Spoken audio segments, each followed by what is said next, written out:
los vuelos de espionaje sobre Cuba para detectar la radiofrecuencia de los radares. Incluso te puedo decir que hasta la radiofrecuencia de los celulares están continuamente en acción. O sea, ahí está el Tritón, que continuamente está haciendo un recorrido que antes, en otra época, hacía el SR-71, el pájaro negro, que tenían los norteamericanos. Cuéntanos un poquito sobre cómo ves este entorno en este momento, con esas negociaciones encaminadas por parte de Irán. Ese Cuba será la próxima y lo que estamos viendo en las últimas horas.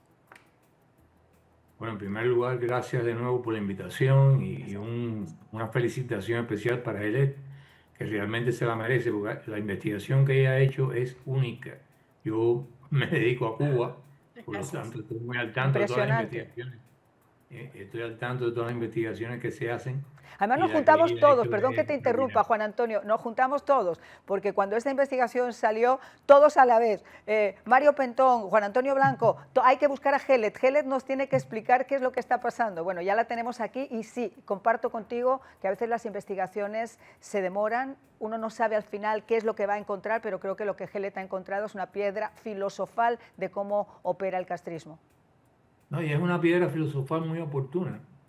Sí, bueno, muchas gracias. Definitivamente que eso pasa mucho, Mariana. A veces son temas que requieren mucho tiempo y a mí en lo particular me demoro bastante porque me gusta tener muchos datos públicos y muchos documentos que no sea solamente basado en una fuente o algo que pueda ser considerado circunstancial.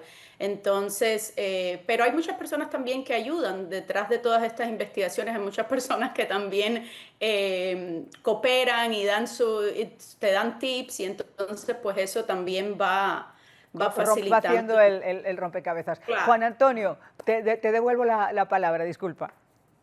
No, decía que la investigación además es muy oportuna precisamente porque estamos en un momento en que yo diría que están todas las piezas situadas en su lugar para que se tome una decisión final que solamente la puede tomar el presidente.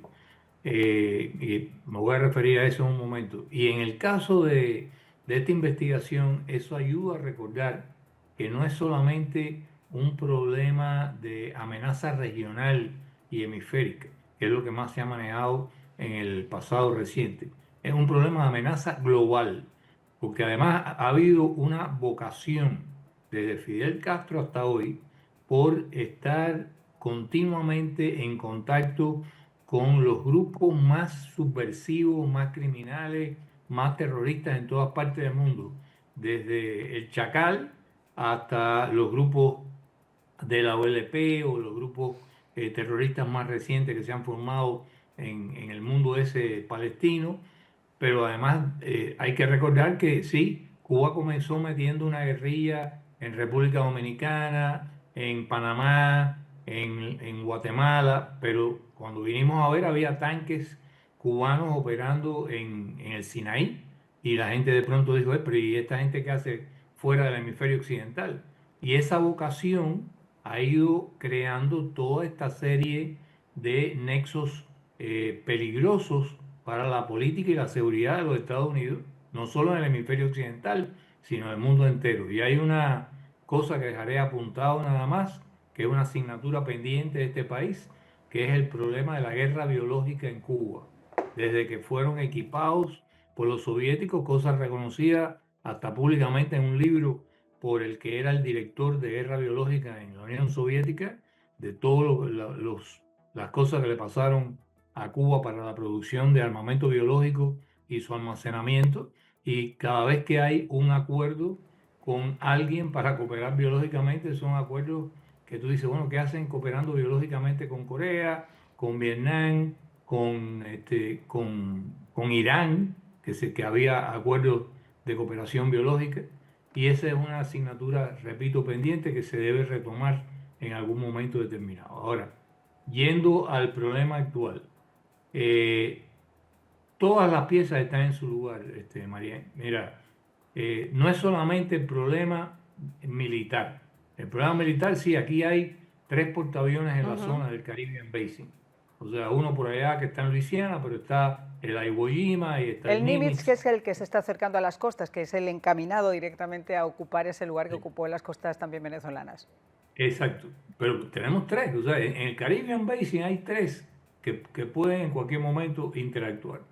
En la base de Puerto Rico, de Roosevelt Road, también se han cambiado todos los helicópteros de despegue vertical, los aviones de despegue vertical Harrier, por los nuevos aviones Osprey que permiten el transporte de desembarco de tropas anfibias para desembarco de paracaidistas y que son los últimos de modelo. Los vuelos de espionaje sobre Cuba para detectar la radiofrecuencia de los radares, incluso te puedo decir que hasta la radiofrecuencia de los celulares están continuamente en acción. O sea, ahí está el Tritón que continuamente está haciendo un recorrido que antes en otra época hacía el SR-71, el pájaro negro, que tenían los norteamericanos en la década de los 70, de los 80.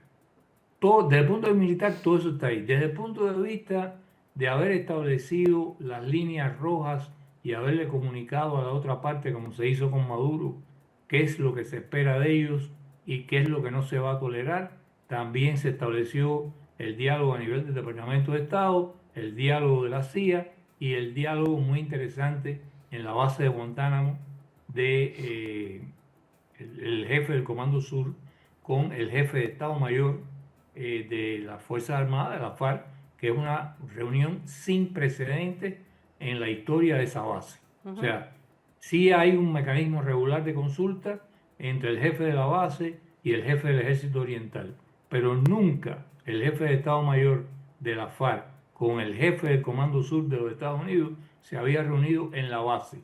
Y el haberlo hecho en la base ha permitido a los norteamericanos poder conversar con algunas de las personas que participaron ahí en un plano de privacidad mayor que el que tuvieron las conversaciones del Departamento de Estado o de la CIA, porque aquellas estaban en sitios controlados con los micrófonos adecuados por el gobierno cubano. Esta permitió algún margen para algún tipo de conversación más privada con algunas de las personas del ejército cubano que asistieron allí.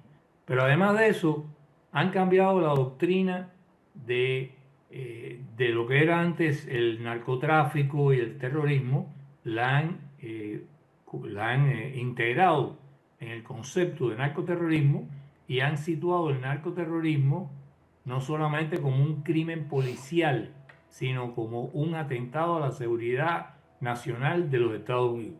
Han declarado incluso que las drogas como el fentanilo son armas de destrucción masiva. ¿Qué permite esto? Permite que si antes el problema de Cuba, digamos, visto desde el punto de vista de las drogas o de los contactos con elementos criminales en el hemisferio occidental, eran asuntos policiales que tenían que ver con el FBI o con la DEA o con simplemente la Armada de Guardacosta, ahora es un problema que pueden ser las Fuerzas Armadas norteamericanas completas las que actúen para cualquier tipo de neutralización de los elementos que conforman esa red, entre las cuales Cuba tiene un papel destacado. Y eso incluye extracciones como la que se hizo con Maduro de personas. Y aparte de eso, en el plano diplomático se creó una OEA paralela a la OEA. Como la OEA está paralizada por aquellos que ejercen el veto, pues ahora tenemos el escudo de las Américas, al cual esperamos que se sumen ahora Colombia y posiblemente Perú, y quizás, Dios lo quiera, en el futuro, a fin de año, quizás Brasil. Y ese escudo de las Américas tiene un acuerdo de asistencia recíproca militar, igualito que lo tenía la OEA, para luchar contra ¿qué? Contra el crimen transnacional organizado, que en este momento es concebido como una amenaza a la seguridad. Con esto te digo, las piezas políticas están en su lugar, las piezas militares están en su lugar, las piezas doctrinales están en su lugar.